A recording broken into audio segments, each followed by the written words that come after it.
Salut les amis et bienvenue sur le riz jaune.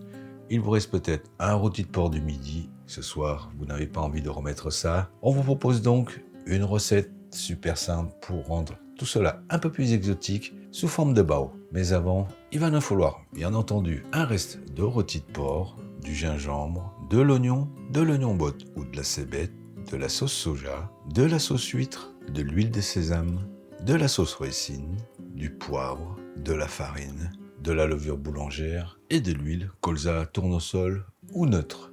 Les quantités comme d'habitude sont à retrouver sous la vidéo en description.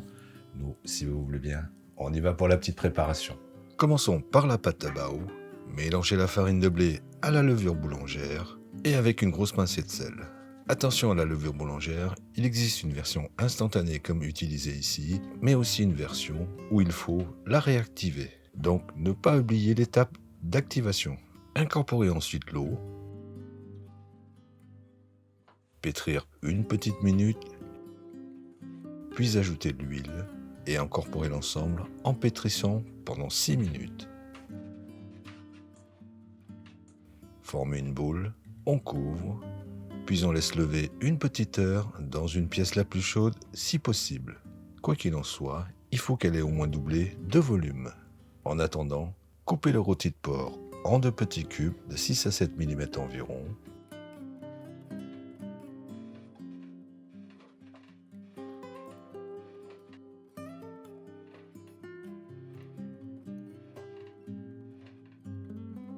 On les transfère dans un saladier. Ciselez le bulbe de l'oignon botte.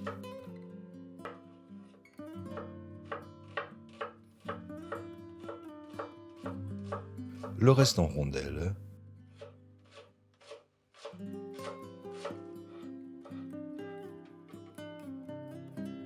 Puis on l'ajoute à la viande. Ciselez aussi un demi-oignon.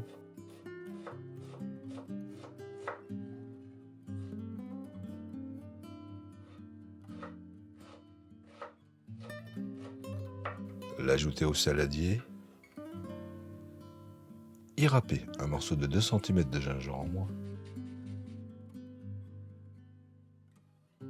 Assaisonner de sauce soja, de sauce huître, de sauce hoisin que l'on appelle aussi sauce barbecue chinoise, de poivre, d'huile de sésame.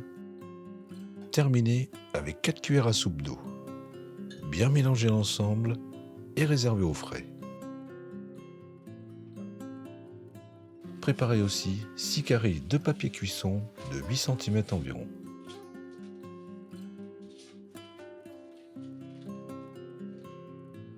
Une fois la pâte levée, la dégazez, la pétrir rapidement, puis former un boudin de 20 à 25 cm environ.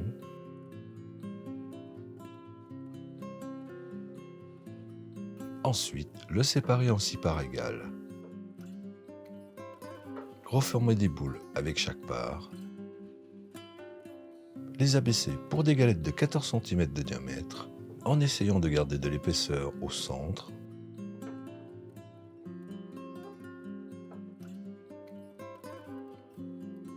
Déposez ensuite 3 cuillères à soupe de farce au centre de la galette.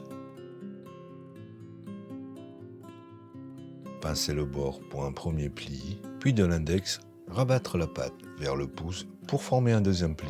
Ainsi de suite tout autour de la farce pour l'enfermer. De l'autre pouce, vous pourrez maintenir la farce si nécessaire.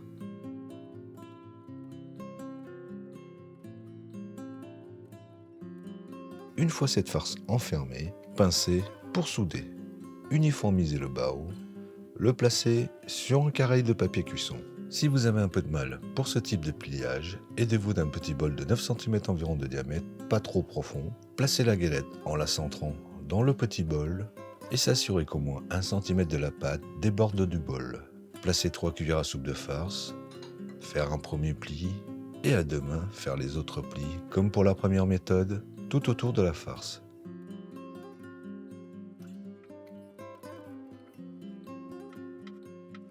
Et bien sûr, toujours pincer pour souder.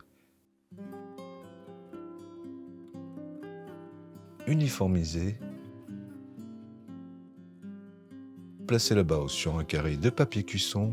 Ensuite, on les laisse reposer à couvert en les espaçant une bonne dizaine de minutes. Les mettre en cuisson 15 minutes à la vapeur, départ eau bouillante et à feu moyen. Une fois cuits, coupez le feu, attendez 3 à 4 minutes avant de les retirer. Ainsi, les bao pourront garder leur forme bien gonflée.